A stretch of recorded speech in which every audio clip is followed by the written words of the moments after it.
پھر ایک مرتبہ حیدرآباد کے شادیوں پر ایک مختصر سا آپ کا ایک پیغام آ جائے کہ جو فضول خرچی جو بربادی ہو. میں تو بار بار کہتا ہوں کہ نارتھ ایسٹ کے 2-3 اسٹیٹ کو چھوڑ کر ملک کا کوئی چپا ایسا نہیں بچا ہے جہاں میں اپنی تمام تر بیماریوں کے باوجود ملک اور ملت کے موجودہ حالات کے پیش نظر گیا نہیں ہوں.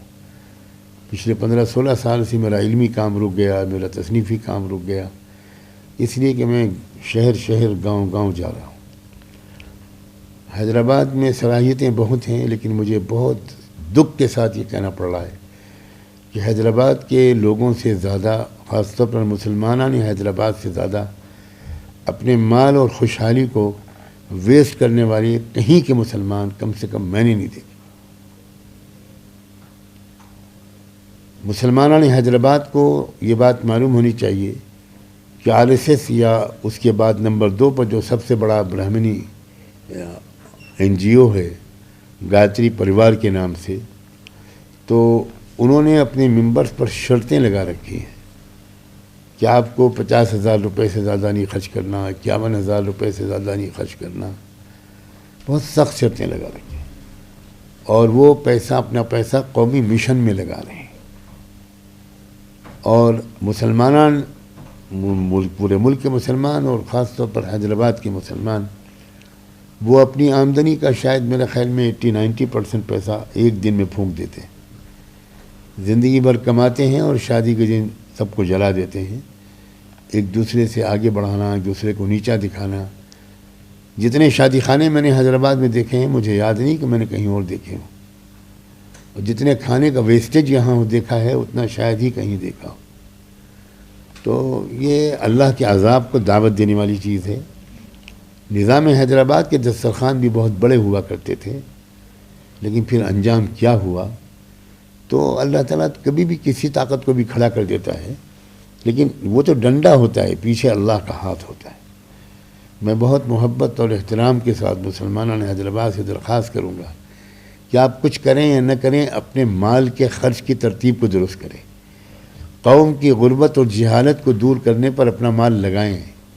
اپنا وقت برباد نہ کریں شادیوں میں. بہت سادہ کریں شادیاں، دکھاوا نہ کریں. آج کل اکثر شادیوں میں شادی کے کچھ ہی دن کے بعد میاں بیوی میں پھوٹ پڑ جاتی ہے. اس کی وجہ یہ ہوتی ہے کہ نظر لگتی ہے اس شادی پر کسی غریب لڑکی کی.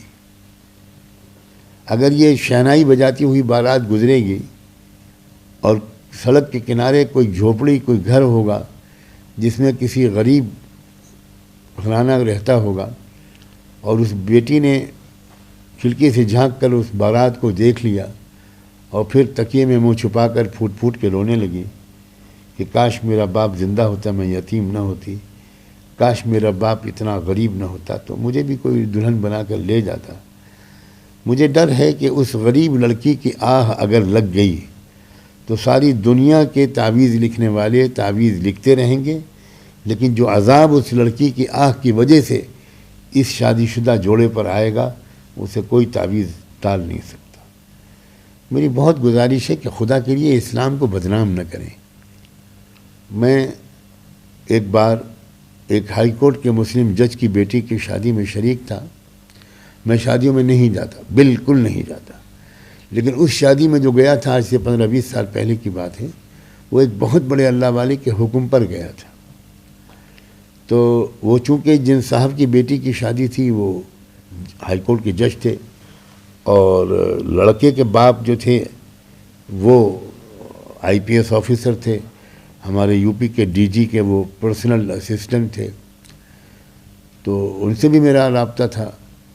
تو DGP UP کے جو تھے اس وقت مسٹر پرکاش سنگھ، وہ ان کے پاس ہی مجھے بٹھایا گیا تھا.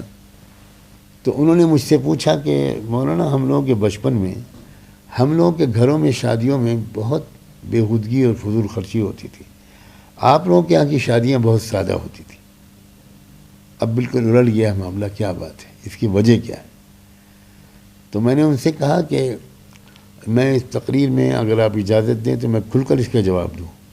اس کا جواب یہ ہے کہ اسلام کی نعمت آج نہیں تو کل آپ لوگوں کے ہاتھ میں آنے والی ہے.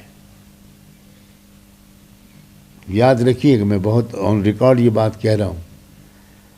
اللہ تعالیٰ جب ایک حد تک مہلت دیتا ہے کسی مسلمان نسل کو، لیکن جب مسلمان صرف نسلی مسلمان رہ جاتے ہیں اور اسلام کا بڑا حصہ ان کی زندگی سے نکل جاتا ہے، تو اللہ تعالیٰ اس قوم کو اسلام سے محروم کر کے دوسری قوم کو اسلام کی نعمت دیتے ہیں، جیسے تاتاریوں کے زمانے میں ہو چکا ہے، اور تاریخ اپنے آپ کو بار بار دہراتی ہے۔